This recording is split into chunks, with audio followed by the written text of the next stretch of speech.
Assalamualaikum warahmatullahi wabarakatuh. Wahai para pemimpin yang selalu setia mengikuti leadership wisdom bersama saya, Saiful Hamdi Naumin. Ingin saya ingatkan kembali bahwa kita sudah punya kanal khusus sekarang, Saiful Hamdi Naumin, yang tetap berada di lingkungan Kubik Leadership.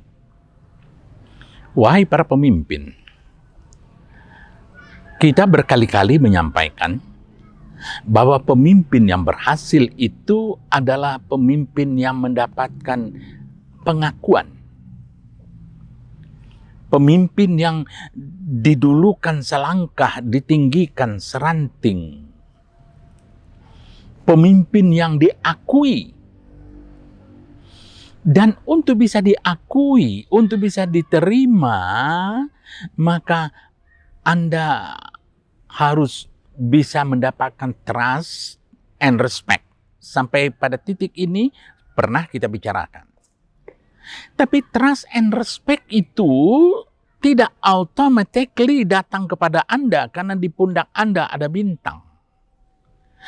Karena Anda sudah berbicara dan muncul di depan publik berkali-kali. Enggak, bukan karena itu.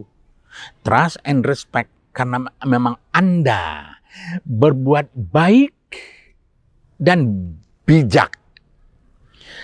Karena Anda melakukan banyak kemaslahatan, banyak perbuatan-perbuatan yang disenangi orang dari orang-orang yang Anda pimpin dan orang-orang sekitarnya. Dan Anda memperlakukan mereka dengan santun, dengan bijak, dengan ramah, sehingga trust and respect itu Anda terima. Tapi wahai pemimpin, kita harus sedikit bedakan antara baik dan bijak. Baik itu adalah bahwa latar belakang Anda berbuat kepada orang-orang yang dipimpin dan orang-orang di sekitarnya memang niatnya baik. Manfaatnya ada. Manfaat buat dia dan insya Allah juga manfaat buat Anda. Anda berbuat baik. Bahkan Anda berkorban. Tapi supaya tingkat kebaikan Anda itu nilainya lebih tinggi, manfaatnya lebih besar, maka baik Anda harus ditambah dengan bijak. Bijak. Nggak cukup baik, tapi bijak. Bajik. Apa bedanya? Kalau sekiranya baik, Anda hanya melakukan sesuatu dengan niat yang baik.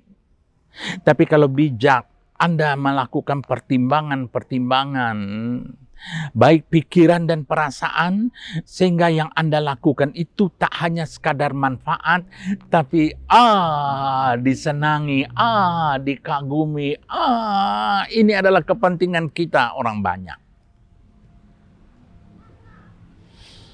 Wahai para pemimpin, sekali waktu saya masih berprofesi sebagai penyiar radio, saya masih SMA kelas 3, mau ujian. Saya masih berada di kokpit untuk menyiar. Tiba-tiba di balik kokpit saya lihat kepala sekolah saya yang saya kagumi, kami cintai. Dia berada di situ mendengar. Wah, kaget saya. Gemetaran saya. Selesai acara saya langsung temui beliau, cium tangan. Tumben kok Bapak kesini? Dia hanya ramah mengatakan, saya lagi besuk teman di rumah sakit. Kebetulan di depan studio itu rumah sakit. Setelah itu saya dengar kamu nyiar, maka saya datang nyiar. Baru ini saya tahu bagaimana penyiar itu. Senang juga hati saya. Saya temani Bapak pulang. Di jalan dia bicara, Saiful, apakah kau nanti cita-cita mau jadi penyiar atau mau jadi apa? Kebesaran jiwa saya muncul. Nggak mau jadi hanya penyiar, Pak. Kalau bisa kepala studio, kalau perlu menteri penerangan. Wah, hebat sekali. Dan kepala sekolah saya tadi dengan bijaknya mengatakan, Saiful, kalau kau jadi hanya ingin jadi penyiar, selesailah. Kau udah penyiar terkenal. Tapi kalau kau ingin jadi kepala studio, apalagi menteri penerangan, nggak cukup ijazah SMA. Minimal kau harus sarjana, teruskan pendidikanmu. Kalau perlu minta cuti dulu lah. Siapkan ujian akhirmu. Mengkerut saya. Bijak sekali Bapak Kepala Sekolah saya. Dia hanya menyampaikan, jangan terlena dengan kehidupan jangka pendek. Kalau perlu cuti dulu, karena sasaran jangka panjangmu lebih hebat. Inilah guru yang bijak. Terima kasih saudaraku. Setetes jadikan laut, sekepal jadikan gunung, alam terkembang jadi guru. Salam sukses mulia.